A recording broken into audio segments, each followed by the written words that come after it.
እሺ ዛሬ ደግሞ የመጣሁላችሁ ቢዝነስ ለብዙዎቻችን ቀላል ነው። በተወለድንበት አካባቢ ልንሰራው የምንችል ነው። በተወሰነ መልኩ ወደ ገጠር ያደጉ ሰዎች ሊሰሩት ይችላሉ፣ ግን ከተማን ብናድግ ሞር ቢዝነሱ ላይ ኢንተረስትድ ነን እንጂ ልንሰራው እንችላለን ማለት ነው። ዴሪ ፋርሚንግ ማለትም የወተት ከብቶችን መስራት ወተት ማለት ነው። ወተት ልናደርግ እንችላለን። ከብቶችንም መስራት ፋርሚንግ ስለሆነ ከብቶችንም መስራት ይቻላል። ኢትዮጵያ እንደሚታወቀው ወደ 60 ሚሊዮን ብዛት ከብቶች አሉ ኢትዮጵያ ውስጥ። 60 ሚሊዮን ማለት እንግዲህ ከሰው ቁጥር በግማሽ ማለት ነው። ምን ማለት ነው? በብዛት ሊሰራበታል፣ ግን ሰዎች በግል ነው የሚጠቀሙባቸው። ለገበያ ብዙ የሚቀርብ ወተት ምናምን ብዙ አላየንም። አለ ወደ ከተማ ማምጣት ይከብዳቸዋል በትራንስፖርት። ዋጋው ደግሞ እንደዚህ መኖሪያ አይነት ዋጋ ሊሆን አይችልም። በአንድ ላም በሁለት ላም እንደሱ አይነት ነገር ለቢዝነስ ሊሆን አይችልም ለቤተሰብ ካልሆነ በስተቀር። ነገር ግን በቢዝነስ መልክ ግን ብዙ ጊዜ አሁን ከገጠሩ ክልል ወደ አረብ ሀገር የሄዳችሁ ወጣቶች፣ በሀገር ቤትም የተወሰነ ብር ያላችሁ ሰዎች ልትሰሩ ትችላላችሁ። ፋርሚንግ ላይ በትልልቅ የሚገቡ ሰዎች አሉ። ኢንቨስት አድርገው ብዙ ለወተት የሚሆኑ ከብቶችን ገዝተው እያደለቡ በደንብ የሚሰሩ ሰዎች አሉ። እንዳለ ኤልፎራ ግን እዛ ሳይደርስ አነስ ባለ ወጪ የሚሰሩ ማለት ነው። አንድ ነገር ልንገራችሁ፣ ዋናው ስራ ትክክለኛው ብዙ ወተት ሊሰጡ የሚችሉ ላሞችን ማግኘት ነው። ከተሰራ የእሱን አካባቢ እንደዚህ ከላም ጋር ከበሬ ጋር ያለውን የገጠሩን ስራ የለመዳችሁ ሰዎች በደንብ ልትሰሩ ትችላላችሁ ማለት ነው። እኔ ግን እንዴት እንደምትሰሩ እንዳለው በስቴፕ ባይ ስቴፕ እነግራችኋለሁ። አንድ 3 አይነት አካሄዶች አሉ። እነሱን አካሄዶች እነግራችኋለሁ። ወደ መጨረሻ ላይ አንዳንድ ነገር ቲፖች ጨምርላችሁና ያንን መሰረት ከሰዎች ጋር በምትሰሩበት ወይ በግላችሁ የምትሰሩበት መንገድ መሬት ላይ ያለውን ነገር ታጠኑትና መስራት ይቻላል ማለት ነው። እዚህ ቢዝነስ ጋር ተያይዞ ይህን ቢዝነስ እንድንገባበት የሚገፋፉን 5 እድሎች አሉ። እነሱን አንድ በአንድ ወደ መጨረሻ ላይ እነግራችኋለሁ። እንግዲህ እንዳልኩት ማለትም ቦታው በደንብ ንጹህ መሆን አለበት። ሐኪሞች ማለትም እነዚህ የከብት አማካሪዎች አሉ። በኤንጂኦ በሄልት ሴንተር ሀሳብ የሚሰጡ የሚደግፉ፣ እነሱን ማናገር ይኖርባቸዋል ለቦታው ማለት ነው። እንዲሁም የሚመገቡት ምግብ መኖ ንጹህ መሆንና ብዙ ወተት እንዲሰጡ የሚያስችላቸው ምግብ መሆኑንም ከእነሱ ጋር በመነጋገር ነው ስራው የሚሰራው። ዝም ብሎ በተለመደው አይነት አካሄድ መሄድ ላይኖርብን ይችላል ለቢዝነስ ሲሆን፣ ምክንያቱም ከዛ ውስጥ ወተት፣ ቺዝ እና እርጎ በደንብ ማዘጋጀት እንችላለን አይደል? በቤት ውስጥ የሚያደርጉታል።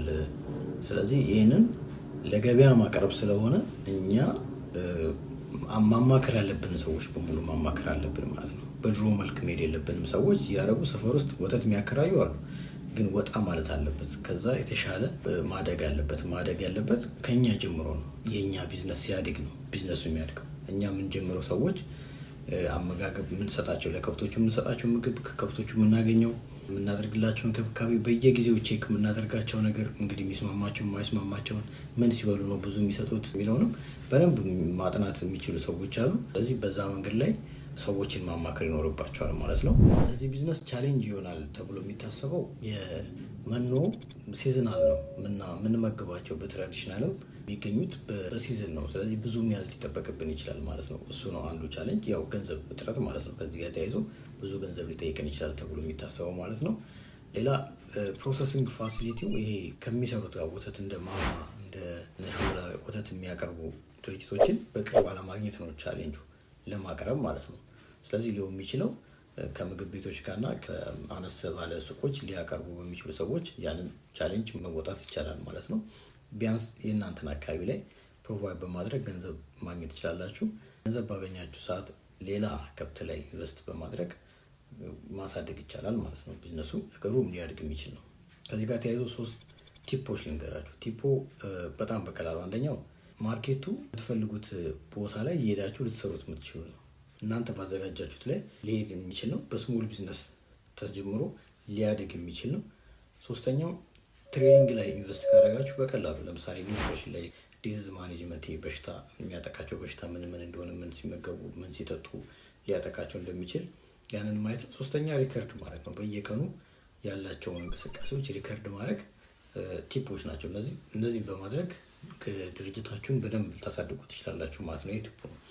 በሀገራችሁ ላይ ከ15 እስከ 30 ሊትር ማቅረብ ከቻለን ከአንድ ከብት ላይ ከአንድ ላም ላይ እንደዚህ የምናገኝ ከሆነ 2 እና 3 በማድረግ የምናገኘውን ገንዘብ አስቡት። እንግዲህ ስንት ነው አሁን 1 ሊትር የሚሸጠው እኛ ሀገር እና ያንን አስባችሁበት ግቡ። ስለዚህ ከ15 እስከ 30 ሊሰጡ የሚችሉ እንዴት ብታደርጓቸው ምን ብትመግቧቸው አጥነታችሁበት ግቡ። ቅድም እንዳልኩት ኤንጂኦ እና አንዳንድ ሄልት ሴንተሮች ይረዷቸዋል። አይነቶቹ ነው ሰፖርትም ሊያደርጓቸው ስለሚችሉ ከእነሱ ጋር መስራታችሁን አትርሱ ማለት ነው። ስለዚህ ኦፖርቹኒቲው አንደኛው ምንድነው? ቅድም ብያለሁ 60 ሚሊዮን ከብቶች አሉ ማለት የዚህ የከብት እርባታ ላይ ሰፊ ቦታ አለ ማለት ነው።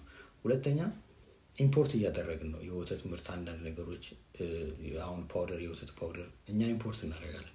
ያንን የመሸፈን ቻንስ ይኖራቸዋል ካሳደጋችሁት ቢዝነሱ በሀገር ውስጥ የማቅረብ ቻንስ ይኖራቸዋል እዛ ውስጥ ከገባችሁ ማለት ነው። ሌላ በየጊዜው እያደገ ነው።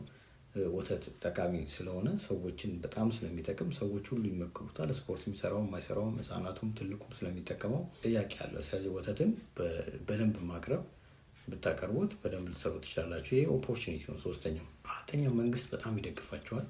ይህም አንዱ እድል ነው። እርሻ ስለሆነ በደንብ ይሰራበታል፣ ጀስት ይደግፋቸዋል። ስለዚህ አራተኛው እሱ ነው። ሌላ ሰብስቲዩት ያደርጋል። አምስተኛው ከዌዘር ጋር ተገናኝቶ ብዙ መስራት ይቻላል። በዚህ ቢዝነስ ላይ ወይዘሩ ይመቻል። ትንሽ ኮልድ ወደ ሆነው አብሶ ከተጠጋን በጣም ሊሰራ ይችላል የሚባል ነገር አለ እና ይህንን ጥናት አድርጎ መሬት ላይ ያለውን ነገር አይታችሁት ልትገቡበት ትችላላችሁ። የዴይሪ ፋርሚንግ በጣም ያዋጣል። በአረብ ሀገር በሀገር ውስጥ ገንዘብ የተወሰነ ይዛችሁ እያጋጫችሁ በቤተሰብ ብትገቡበት እርጎ ወተትና ቅቤ ማቅረብ ትችላላችሁ ማለት ነው። የስራው አይነት እንግዲህ ፋርሚንግ ውስጥ ነው የሚገባው። ላይሰንስ ቢኖራችሁ በጣም ጥሩ ነው። ከመንግስት ጋር ወደፊት መስራታችሁ ስለማይቀር ማለት ነው። ሰብስክራይብ ስለምታደርጉ እናመሰግናለን።